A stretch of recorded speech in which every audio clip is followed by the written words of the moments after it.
Okay, you guys, I am so excited for this episode. I have a guest that you guys are going to hang on to his every word. We have Evan Marc Katz here. He literally has been a dating coach since 2003. He was the first ever dating coach. So we know that he knows everything that you need to know. He has written 4 books. He hosts the Love You podcast, and he has helped so many women specifically around the world find love. Evan Marc Katz, welcome to Seeing Other People. Thank you so much for having me. I'm really excited to be here. I am so excited. I have to ask, love getting everyone's backstory. What led you to become a dating coach when dating coaches weren't a thing? How did this happen? Necessity is the mother of invention. Like I haven't delved into your backstory and how you became you, but for me, I was a Hollywood screenwriter. I was in Project Wow. Greenlight with Matt Damon and Ben Affleck back in 2001, and I finished third in that. And I went to UCLA Film School and Warner Brothers Writers Workshop, and I did everything you could do without making any money. And then I turned 30, and I was like, I don't want to be the 40-year-old guy trying to sell screenplays. And so I put my heart and soul into this one thing, and I had this one talent, and it only got me so far, and I had to pivot. And I got a job, I swear to God, answering phones at JDate, Oh my God. literally like customer service getting yelled at by strangers, 2001. And after a year of doing it, I was like, I got to write a book about this. So I wrote a book in 2003 called I Can't Believe I'm Buying This Book, A Common Sense Guide to Successful Internet Dating. And that's when internet dating was in the closet. Like that was the hook of the book. It was like people are embarrassed about doing it, but kind of everybody's doing it. So that was when New York Times basically did a magazine feature story on the mainstreaming of online dating, and I was quoted in that story. And then suddenly I was like, oh, okay, I guess I'm going to be the dating guy. So Yeah. I dropped out of film school. Built a website called eCyrano, helping people write their online dating profiles, E-Cyrano, old school online dating, Match.com, longer profiles. And when you write someone's profile, they're like, oh my God, I'm getting all this attention. What do I do now? And I'd be like, well, you flirt. I don't know how to flirt. Okay, well, let's go in there and tell you how to flirt. And online dating profiles led to online dating coaching, relationship coaching. And then one day you wake up 20 years later and you're like, okay, I guess I'm an expert. Yeah, right. Wow. Okay. How have you seen, I mean, you've seen the dating world evolve in so many ways. Do you think it's gotten easier or harder for people not to date, but to find love? It's gotten harder. And I wish I could say it hadn't, but I think it's the double-edged sword of any technology. Technology is designed to improve our lives. The iPhone is designed to improve our lives, and social media is designed to improve our lives. But the downsides might be greater than the upsides. And I think online dating, the old school version of it, I still recommend it. I know how I sound when I do that, like, okay, boomer. But the more information you have about someone, the more likely you are to have a good conversation with them, the more likely you are to be able to screen them so you don't go on a terrible first date. So I believe in a little bit of old school courtship that has pretty much evaporated when you swipe right on a photo, text once and say, hey, want to meet? And so it's just a lot of flakiness and turnover. You mentioned the paradox of choice, the unlimited number of options. They were always there on old school online dating sites, but apps have turned average guys into players. And so I think it's actually harder, and I'm very sympathetic for everybody who's dating right now. Yeah. Speaking of average guys being turned into players, why did you decide to specifically become a dating coach that specializes in helping women? Are you telling me I'm an average guy who became a player? Is that what I'm to take from that? It's No, because okay. you're helping them deal with those It's all right. guys. I'm joking. I'm I joking. know. Um, I forgot the question because I was laughing. Why did you become a women's dating coach? Men need more help. They don't ask for it. It's true. Right. So it's one of the cruel realities. At the first 5 years of doing this, like when no one else was a dating coach, I was just a dating coach. I wasn't a dating coach for smart, strong, successful women. I was just a dating coach. Unisex. My books were unisex. My first online dating program called Finding the One Online was unisex. And then I realized 80% of the people who were coming to me were kind of the same woman, Yeah. right? Generally a little older, 30 plus, serious about finding love, has everything but the guy, can't seem to figure out why her man picker is broken. And I focused all my energies on the people who really wanted help. It's hard when you, like you said, the men who need the help aren't asking for it. So you're trying to like overcompensate with the women that you're helping because not you trying to overcome, like they're trying to overcompensate for everyone would be better if we all went to therapy. Agreed. And Like, that's the this is hard what I'm part. trying to So get at. I get shit on the internet, right? If you give, I mean, I'm like a mansplainer in chief, right? Like, why are you giving advice to women? Men are the problem. Why don't you help them? Like every time I post on something, here, do this with men. Why don't you tell men? It's constantly getting yelled at. And it's like, Right. you're not listening to me. I don't Yeah, have that power or control, but you're completely right. I would love to wave a magic wand and help men become better partners, more self-aware. And what I hope that my value is in helping women choose better men without having to try to change them, which is usually the biggest problem. definitely. We do see that a lot. And I definitely was one of those who tried to do that for a very long time. And that got me nowhere except with my heart broken over and over and over. Right. Um, what is your personal love story? Because I know that you're married. I want to hear how that happened. I don't know how much I could tell on a popular podcast, but I like telling the story of my wife and I. It becomes almost like a seminal apocryphal story because it works really, really well as a coach. Um, I was dating online for 10 years, 25 to 34, prolific, right? Again, before apps, just prolific online dating. I was a writer. I worked from home in LA. It's a big, lonely city. And so I just got myself a date or two a week forever. Um, my wife and I were both on Match.com at the same time. We didn't meet on Match.com because she was 3 years older than I was, and I wasn't looking for that. And I'm Mhm. Jewish and she's Catholic, and she wasn't looking for that. So that's really important to understand is your partner is probably out there and you're probably overlooking them because they don't Yeah. fit into the narrow margins that you set your search criteria for. So I love sharing that. I happened to meet her at a potluck dinner in a house in Beverly Hills on a Sunday night. It was a weird night because I was there to make a woman jealous. A woman who'd rejected me was at the party. It was her party. She's like, "Oh, we could still be friends." I was like, "Yeah, I'll be friends. We'll go to this party and I won't talk to you at your party." And so I was talking to a couple 37-year-old divorcees, two brunettes. I wasn't hitting on either of them. I was just talking to both of them. Next thing you knew, it was midnight. Like, whole party went by. I was talking to two women. I had to choose one to get their number. I swear, like it was really like it was easy. And that's what I love Yeah. about the story. And that's again my sort of North Star when it comes to dating and relationship coaching. Good relationships are fundamentally easy. Easy. And so when you have that feeling of ease where you could talk to someone and you never want to stop talking to them, Yeah. you're in the right place. And easy, especially in the beginning. I get asked questions all the time, and I'm sure you do too, of like, we've gotten in this disagreement like on our like second, third, and fourth date, but like we both really like each other and there's so much chemistry and a connection.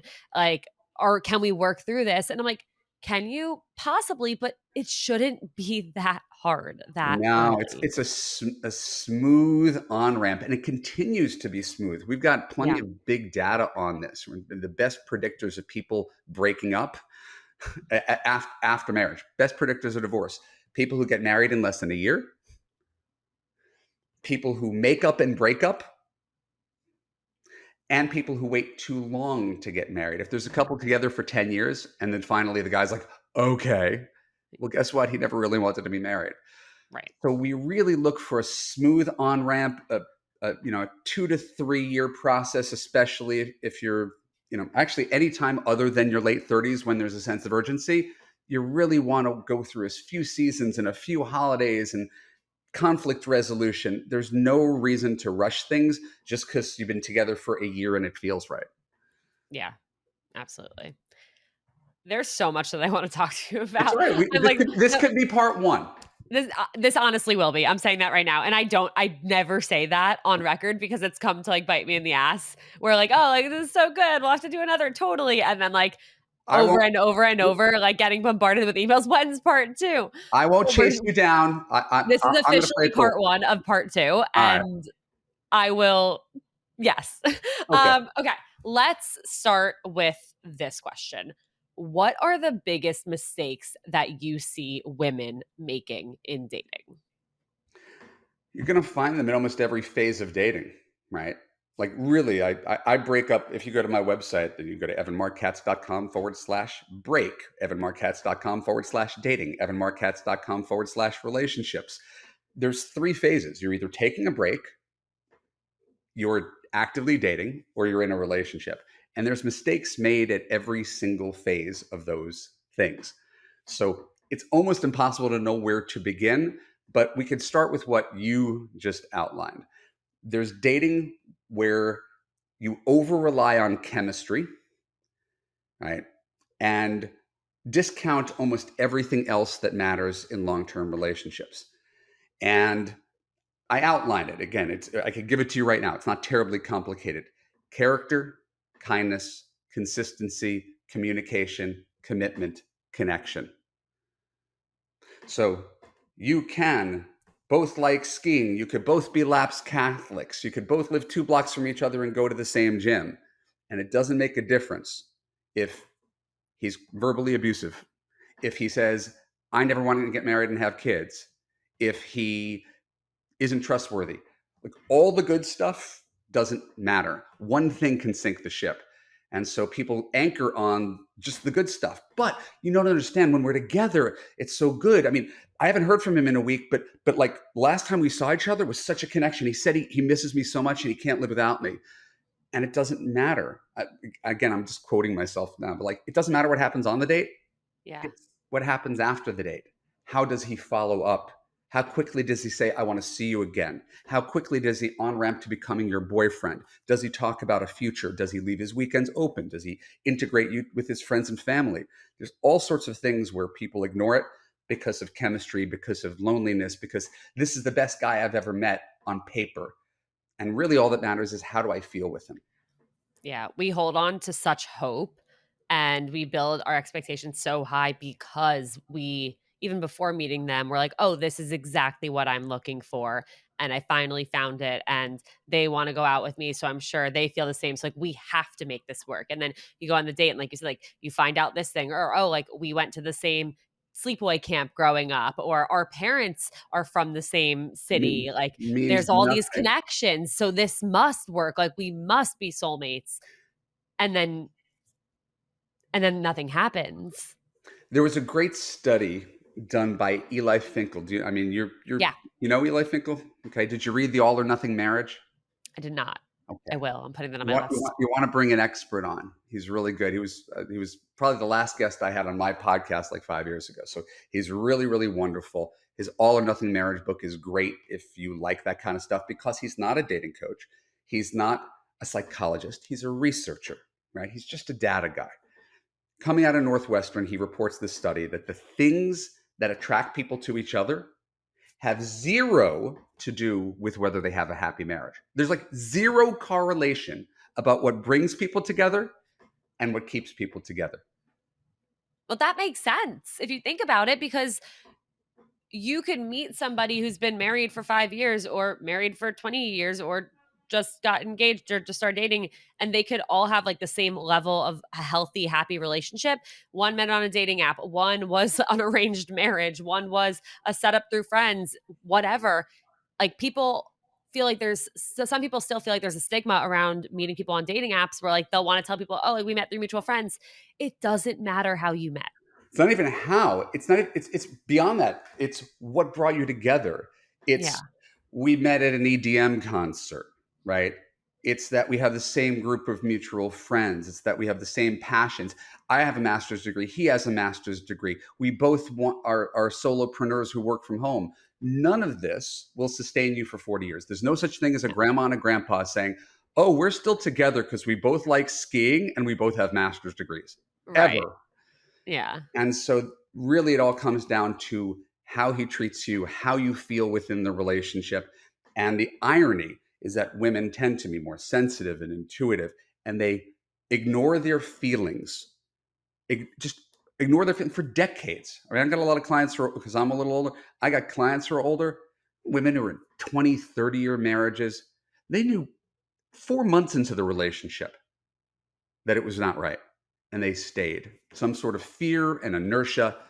And so I just tell women, listen to your feelings. They don't lie. How can you learn, though, to actually listen to those feelings and to not push them away or justify them or straight up ignore them?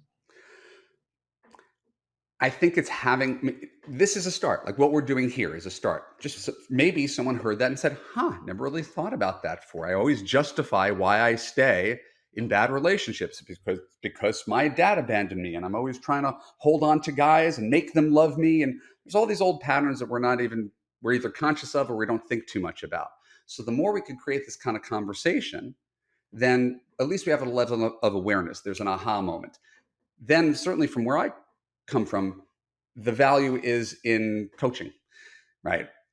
Which again is not to pimp my own coaching, but rather it's like having an AA sponsor or something like that. It's having someone holding your hand through the process so you Yeah. don't lapse back into your old patterns, so you don't ignore your feelings. If someone is telling you about your new boyfriend and you're really anxious that you don't know when you're going to hear from him again, your relationship might not be as safe as you should be. And that's a red flag. I swear to God, this happened to me 2 days ago. So it's a salient story, right? I got a client who I love, like just top notch, mid 30s, attractive, everything going for her. Amazing student, worked with me for a year in my Love You course. And she proudly announces on her last call, I got my first Love You boyfriend. I'm so happy. He's amazing. He's been treating me well for 6 weeks. There's just one little problem. He steals things. He like just the past, Oh, like okay. it's like he comes home from work and says, "Oh yeah, I got a 5 finger discount today." Blah blah blah, and he did it like 3 times, and I was like, "So we have a character issue that will resurface in some way that we can't see, but this is not the last you're going to hear about this." No, I mean, this person's literally a thief and Right. admitting it. Right. And but she was so excited because he was cute and smart and funny and good to her. Yes. All those things were true. And I was like, you have to break up with him. The new Yeah. boyfriend that she just announced after she finished my course, I'm sorry, this is a no-go. She broke up with him the next morning. She Wow. posted in our private Facebook group the speech she gave, and like that's power. In my world, women are the CEOs and guys are the interns. And if you don't like how the intern's performing, you got to fire him. The intern admits that he's stealing on day one. You don't keep him around. And this is what, unfortunately, women do for a long period of time. And guys do it on the other side, right? That if she's ridiculously hot, he'll put up with any amount of stupid behavior, right? So there's some sort of equivalence. But because I talk to women, I'm emphasizing this part. I like that theory a lot, the CEO and intern theory, because in so many ways it empowers the woman to make decisions, to set boundaries, to create this relationship that serves them And most versus importantly, raise the standards on what she comes to expect from men instead of yeah, lowering the standards for what she comes to expect from men. yeah, So you're familiar with scarcity mentality, yes, right? So if you're operating from a place of scarcity, right? Again, whether you're urban and you turn to crime because it's an easier way to get money, right? Turn to drugs because it's a quick fix.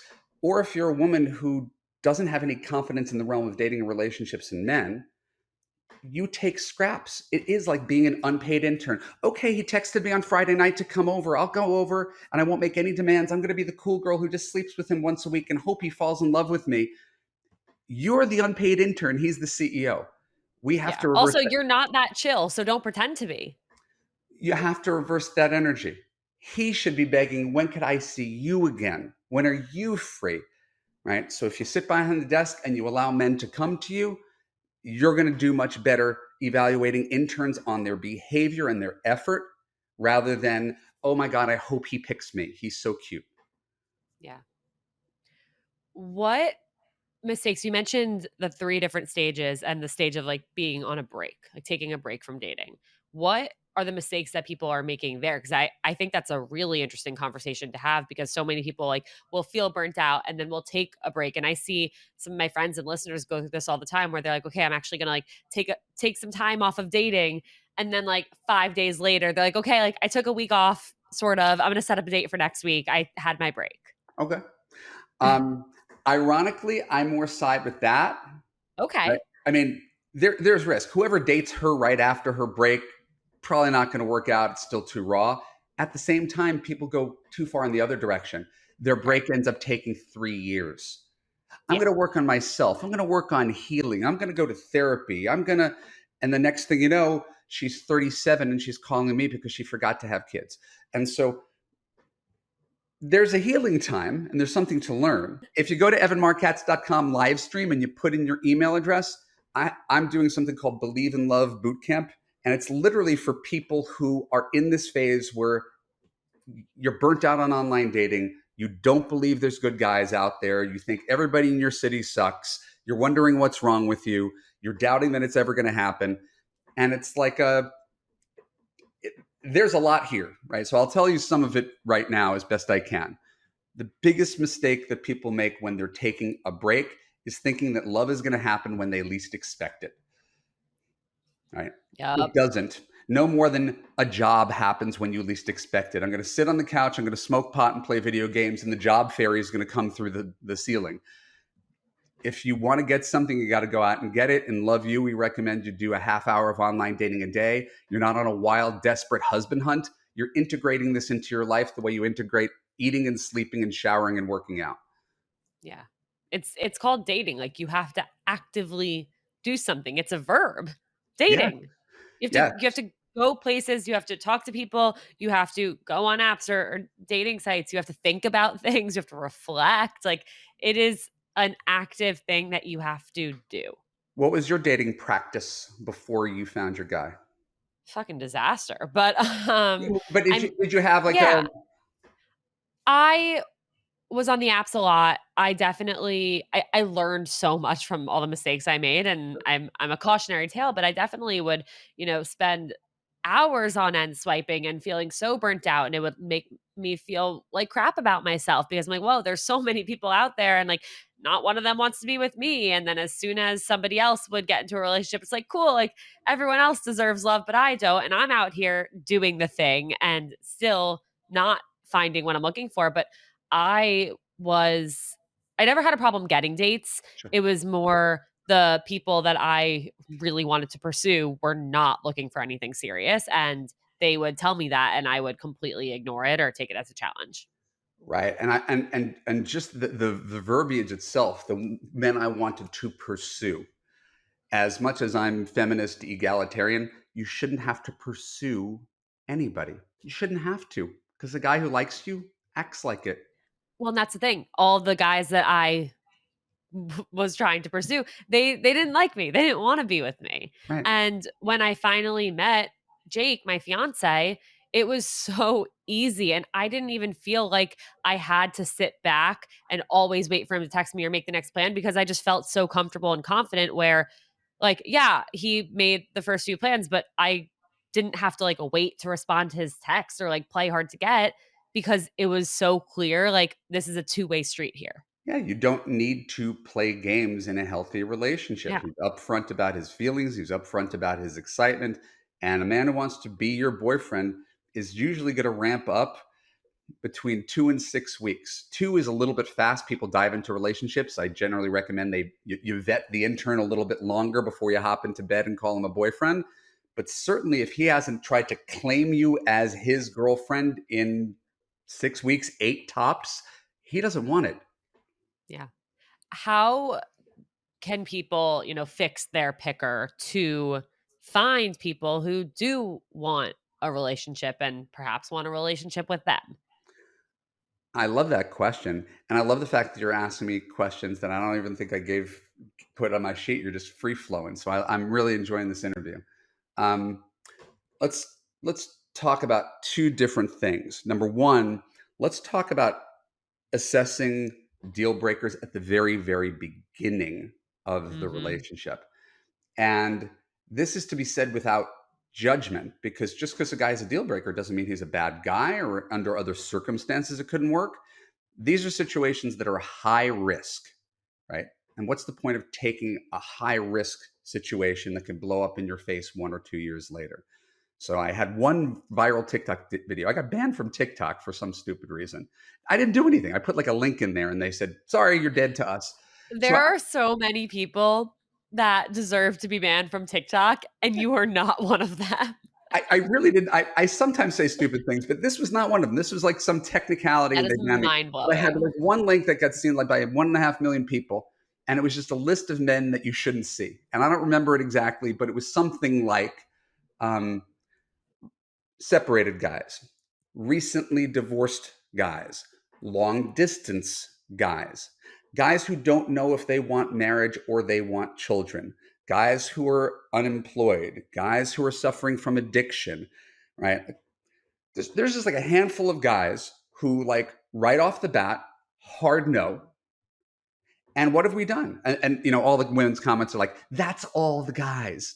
No, it might be a lot of guys, but what have we done? We've just eliminated every obviously high risk guy. And now we could focus on this narrower lane of guys who are emotionally available for a relationship. So that's one thing. If you make the wrong choice at the beginning, right? It's like you go 10 degrees off on your map, you're going to end up in a completely different destination than you intended. Right? Oh, I dated the guy for 2 years, but he wasn't sure if he wanted to have a family. And now I'm ready to get engaged and he's still not sure if he wants to have a family. Most predictable thing in the world. Yeah. Right? So we avoid that at the beginning. All right. I literally had pulled a listener question about this. I Great. want to actually, I want to read it. Please. Um, I've been seeing someone for a few months now, but we ultimately decided we would not get serious. We're both 29 and he wants kids in the next 5 years, and I do not see any kids in my future. He is also still in the process of a divorce, which kind of gave me the ick. Anyway, despite that, despite all that, we still hang out every weekend, enjoy spending time together, and act pretty coupley. Am I wasting my time? Yup. Yes. It's a one word answer. Yup. Yes. All right. Sorry. Because All right. the So truth of the matter is the more time you spend with him, the more difficult attached. it's going to be to actually break it off. And the harder it's going to feel, like the more hurt you're going to end up being. I just got this on my Tuesday night coaching call. There's a woman. She's like, I've been seeing this guy for a couple weeks, but he's looking at jobs in New York. I live in LA. And I was like, okay, Classic tale. hard no. She's like, but I really like him. But he already told you he's looking for jobs in New York, but he might not get it. He might stay here. And I was like, all right, do you want to take like a 50-50 coin flip chance that the guy you're seeing might pick up and move in? I don't like that risk. Right. Yeah. Like, so I pass on I try to make things that are complicated more simple. Women are like, I saw on his profile, he's a maybe on kids. Well, maybe could mean yes. And I was like, stick with guys who know they want kids instead of kind of keeping your fingers crossed. Because the Yes. last thing you want to do is invest 2 years of your life to find out that maybe's a no and have no control of your own destiny. Absolutely. Because at that point, but you're so in love. So, okay, maybe you can change your mind. Like, you don't want to end up trying to convince yourself that you'll be okay without having kids. That's scarcity mentality. Yeah. I'm treating this man like he's the last Instead, man on earth. When in fact, yeah. 3 weeks ago, you didn't know he existed. Yes. Oh my God. I love that you said that, because that's something I really try and drive home, because I went through this so many times where, like, I'd go on a date or two with somebody and suddenly, like, they're literally all I can think about. It is all consuming. If I don't hear back from them, or like if I don't get a good morning text, like, in my mind, they're over me. My life is over. I'm going to die. And I did not know them 2 weeks before. Right. And I so was a whole complete person before them, but I didn't think so. if you go to Wikipedia and you scroll down to the biological basis of love and you see Dr. Helen Fisher's research, she talks about the phases of love. And what you're talking about is limerence, which is dopamine, serotonin, norepinephrine flooding your brain. It's like being on meth. So it's got the high highs and the low lows. He called me. I'm so happy. I haven't heard from him in 3 hours. I'm going to kill myself. And neither of them is particularly healthy place to live. Not at all. And it shouldn't feel that way either. Like when you actually meet somebody where it could lead to a healthy relationship, it isn't this high, high followed by a low, low. It's consistent. Right? And it grows and gets better. Hopefully, you're Yeah, better off with Jake than you were when you met. I'm 15 years married to my wife, and we're stronger than when we got engaged, as right? you Where a should lot of be. people peak at that time and then slide downhill afterwards. And Yeah. so, to follow up on the question that you originally asked, which I was giving you one half the answer, here's the men to avoid.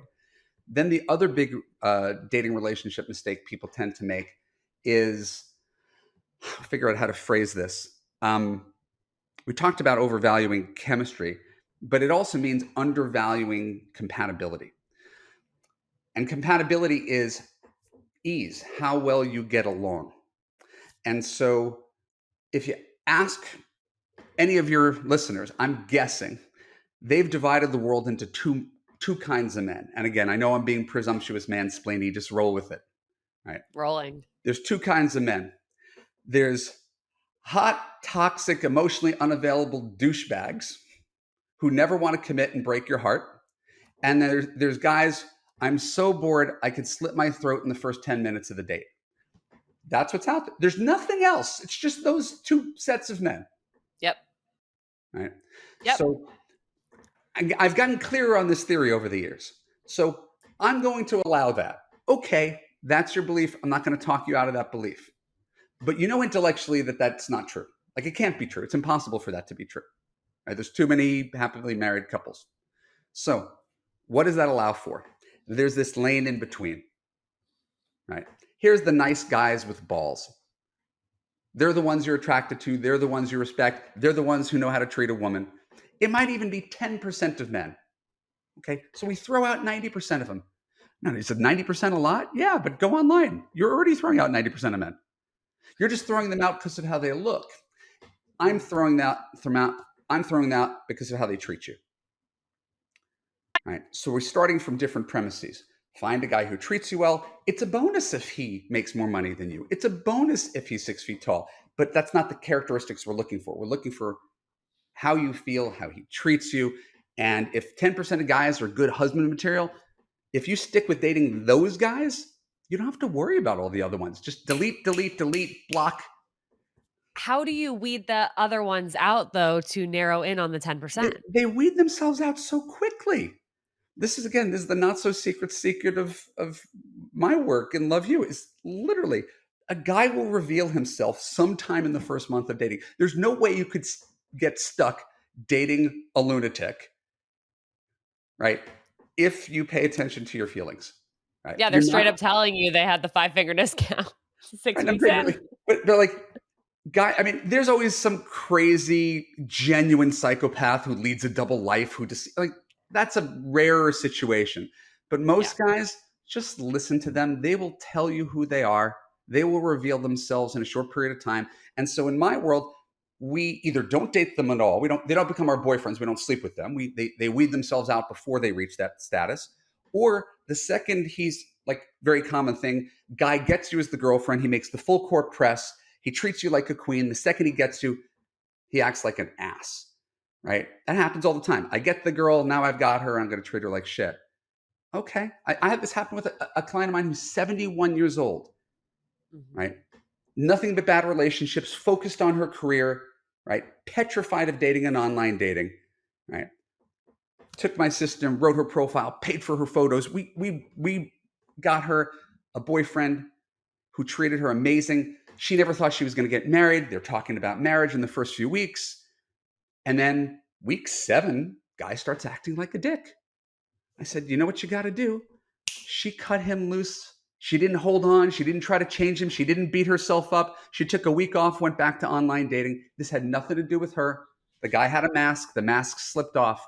And that is the way we date is I would rather you have 3 2-month boyfriends in a year than to stay a year with one guy who doesn't treat you well.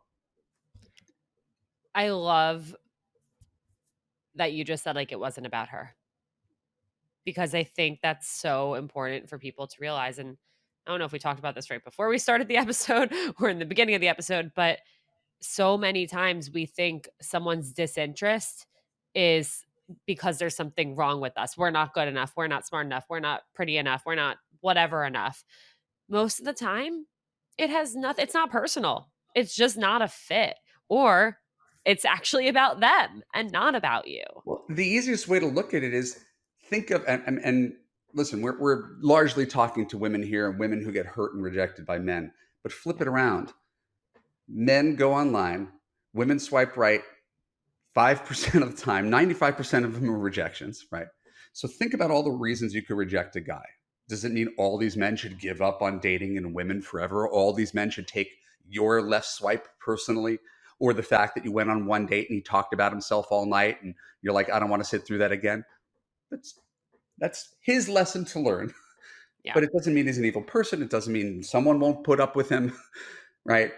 And so think of all the people that you pass up on. It feels much worse when people do it to us, but we spend no time thinking about the people we pass up on. Yeah. That's so true. We're not sitting there thinking like, "Oh, they suck and they're never gonna find their person and they should quit dating," I'm and going to destroy this person's dreams and self-esteem. but that's how we feel, and it's ridiculous. Like, why are we so mean to ourselves? It makes me so sad. I mean, I know did it for so long, and I see so many of you guys listening doing it to yourselves, and I wish we could all, like, take a 10-foot step back and realize it's not personal most of the time. If you were not gifted by your family with high self-esteem, right? Dating is extremely challenging. Yeah. If you genuinely believe, which was again what got me through 300 dates when I was getting rejected, their loss. Like if you really believe, oh, good luck doing better than me, whether it's true or not, Yeah. if you believe that, it'll carry you very, very far. How did you get yourself to believe that?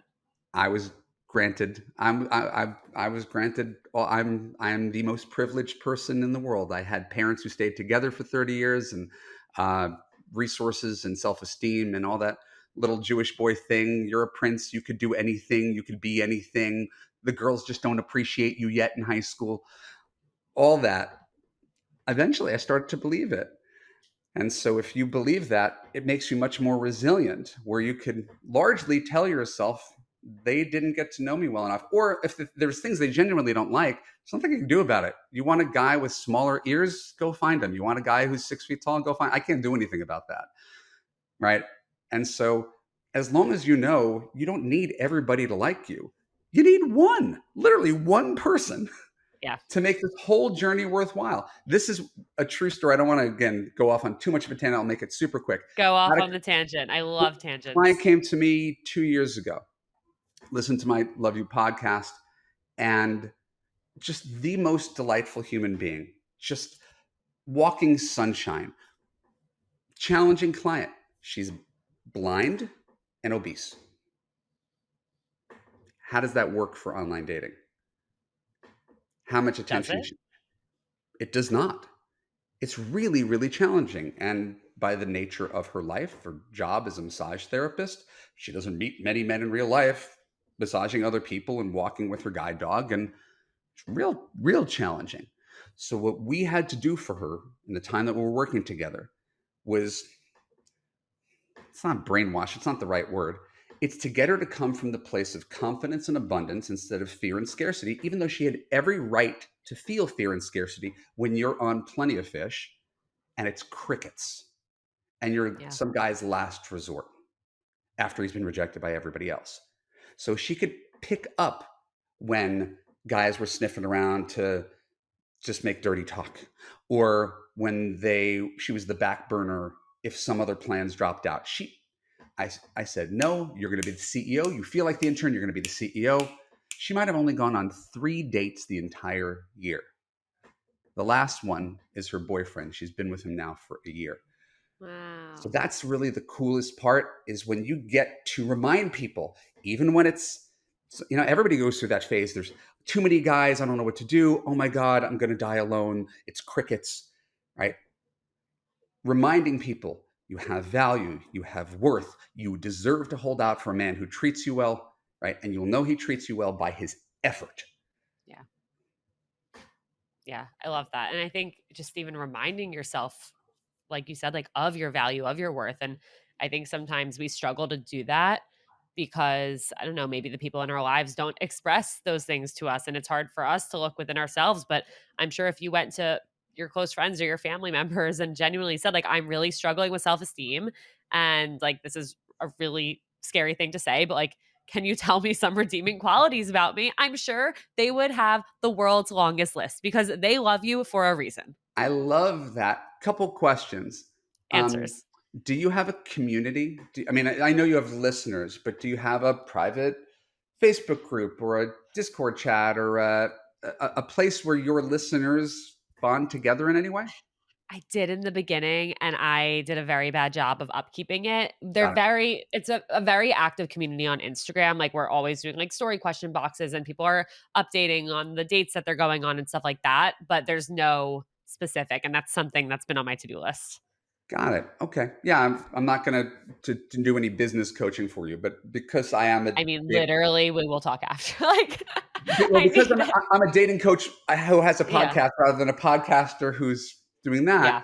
I have a community of all these women who've Yeah. joined Love You and taken this. And what you get there is this wildly supportive community. And not only a Absolutely. supportive community, they're people who get it. Totally. Unfortunately, when you leave it open to rando, not everybody gets it. And there's Yeah. bad contradictory advice. Here, everybody's bought in to the same idea that you're the CEO, Yeah. right? And so whoever you are, you're going to meet someone. You're not talking to your mom. You're not talking to your sister. You're not talking to your friend who got married when she was 24. You're not talking to your friend who sleeps around or your friend who's given up on guys. You're talking to people who are living their best life with self-esteem and abundance and are actually killing it out there. And so if you're giving this kind of really great advice because you are so wise and empathetic, bring your people together and give Yeah. even more value. They'll appreciate having that positive reinforcement because that's exactly the Absolutely. thing. Every time I do a coaching call, we start with positive affirmations and small wins. Yeah. Name one thing you like about yourself and name one good thing that happened in your love life this week. And when you start to think of the positive instead of all the negative, and there's a lot of negative, that kind of gratitude buoys you when things are tough. Yeah. It literally like retrains your brain. Yeah. Okay. I want to do a few quick listener questions before we wrap up Okay. because I think you will be very helpful. Okay. First question. I haven't been able to get over him even after a year. I tried to date other people with an open mind, but I just don't feel the connection with any other people. I don't pine or hope he comes back, but I haven't been able to get him out of my mind. Why is that so? And what do I do? That's a really good question. It's an important question, and I think all of us have been in your shoes. Certainly, I've even heard Alana talk about it. I was there. I remember dating someone. Again, I'm dating myself back in 2003, and I was wildly in love. And we're supposed to go to Vegas.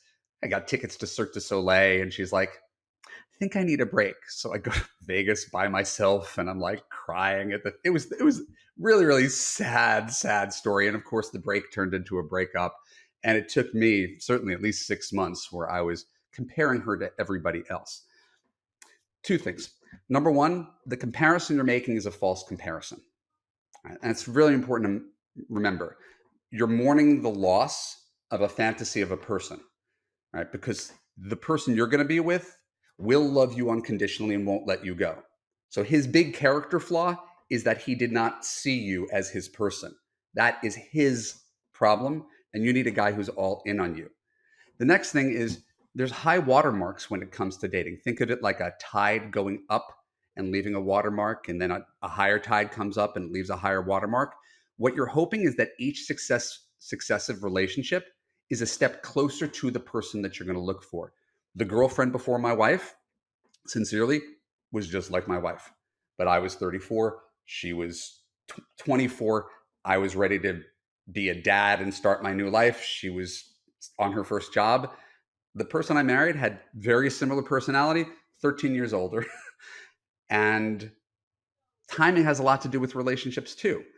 So you're not wrong for feeling these feelings. What you don't want to do is stay on the shelf your entire life because no guy gives you that same thrill. A, that thrill was false, and you're sweeping the ex-boyfriend's flaws under the rug. You're just remembering Yes. the good stuff and not the bad stuff. And if you took the time to write a list of 10 things you hated about him, I'm sure you'd be able to do it. Right? And the idea that if you could course correct for what the last boyfriend didn't give you, you will actually end up being happier. So one of the things I do with all my clients, it's usually at the end of our work together, but I'll give it to you guys today, is to think of the 2 or 3 guys that you've been wildly in love with, right, in your life. How did they fail you? Right? How did they fail you? Why did you guys break up? This one was afraid of commitment. This one was a liar. This one couldn't get his act together. This one had anger issues. Those are the things you're looking for in your next boyfriend, right? You course correct from relationship to relationship by gaining experience from previous ones and saying, I'm never doing that again. And what you'll notice, and this dovetails to something we said earlier in the conversation, which makes it a perfect place to close. The things that break you up are not, he's 5'8", he only makes $65,000 a year, he has bad taste in clothes, is never the cause of a breakup. Character, kindness, consistency, communication, commitment. So whatever list you make, that's where you're going to land. And then you'll realize your ex-boyfriend wasn't as great as you thought he was. Yeah, absolutely. I wanted to jump out of my seat when you said take the time to write down a list. I think that's so helpful because then that's there. That list can be something that's grounding for you when you start to think, oh, I miss him. Whether it's once a week or once a month, you start to get upset and miss him and miss relationship. Nope, open your book, open your notes app. It's all there. The truth is there. So you can Right. actually know, no, I actually don't. I'm missing some good times. Of course I am. They were good times, but Sure. I don't actually miss this person or miss this relationship. I think also realizing it's been a year. Most people don't just find their person in a year. So while it's great that you've been trying to date for a year, I understand you haven't felt a connection yet, but that's okay. That's great advice, Alana. And on top of that, there's just the expected, setting realistic expectations for dating is so very important. But Yeah, on top of that, there's also how you're dating, right? totally. Definition of insanity. And if you're too close to it, you can't see it. You can't, I've heard you give advice. You can't tell what message your profile is sending, right? You might not have a good screening mechanism. You might be overvaluing guys who are super cute instead of guys who seem sincere about relationships. You may not Yeah. be showing up in the way you want on a first date. I've never heard a woman give, I'm sorry, not even a woman. I've never heard anybody give great first date advice to women. We can dissect a million things men do wrong on the first date. He didn't reach for the check. His shoes didn't match his belt. He wasn't polite to the waiter in maitre d'. He overtalked. Does anybody give advice to women on first dates? Very rarely. It's usually just telling women what to avoid from men on first dates. So there's a whole skill set to being an amazing date as a woman, right? Which is Yeah. what we're going to discuss in part 2 with Alana. So Yes. just know there's a whole bunch of tiny little things that you can do, small wins that can inch you forward. You don't have to find your husband tomorrow. You just have to kind of put one foot in front of the other. Yeah. And keep learning from the relationship, from every date. They're all learning experiences that grow one on top of the other. Okay. One more we'll end on. Actually, we'll save part 2 of part 2 will be Q&A. So Okay. I'll save this I'm for that sorry. one. I'm an overtalker. Oh, me too. Don't worry. That's why we each have our own podcasts. Exactly. But I still have a question to ask you before we go, which is All why I right. want to save time for this. What is the best piece of dating or relationship advice you have ever received? Received. Oh gosh. This is from my friend. His name is Scott Greenberg. He's a motivational speaker for a living. He's my first friend in LA from 25 years ago. Wow. He made fun of me because I would always bring a new, he got married in his mid 20s. He was one of those guys who figured it out young. And I was the one who always had a new girlfriend at every party he had. He said, don't evaluate the person, evaluate the relationship. The person might be a 7. Is your relationship a 10? Is the thing you have together? It's not about comparing them to every person you've dated before, because the odds that you're going to date the tallest guy, smartest guy, funniest guy, best in bed guy all at the same time is zero. Yeah. Right? So don't compare the guy to other guys you've dated. The relationship, the sum total of what you've created together. How is that? And that is what got me married. I have never heard that, and I'm so obsessed with it. Like, the person could be a 10, but the relationship could be a 2. Right. That's so insightful. I love that so much. Thank you Wow. for asking an insightful question. And Thank again, I love the fact that that's not something I made up. That was given to me by a very close friend when I was like, I don't know if my wife is right for me. She's not what I was expecting. And he's like, shut up, hold on to this. It's good, dummy. Sometimes the best packages come in boxes you've never seen before or Indeed. never thought would show up on your door. Is is Yeah, your boyfriend the package you thought you were getting? pretty much. Ah, Pretty much. But like in some ways, I mean, there was such a time in my life where like I specifically, and I remember kind of making this connection early on, but I like only wanted to date like music managers. I worked in the music industry before I worked at Hinge and found myself in the dating space, but I only wanted to date like music managers. And when I met Jake, he was a manager, but at a restaurant. And I was like, okay, like maybe I had it all wrong. And like they don't need to be music managers, but they can like he's a manager doing something else. that's funny. But no, I mean, listen, like we grew up 15 minutes apart, like very similarly, had pretty And, yeah. and the thing about that, it's a lovely story. It I doesn't don't know if it, matter. but yeah, but I don't know if that teaches everybody that much, because that's it's amazing. I love that love Yeah. story, but half of my job is breaking people out of the idea that that's the only way to find love.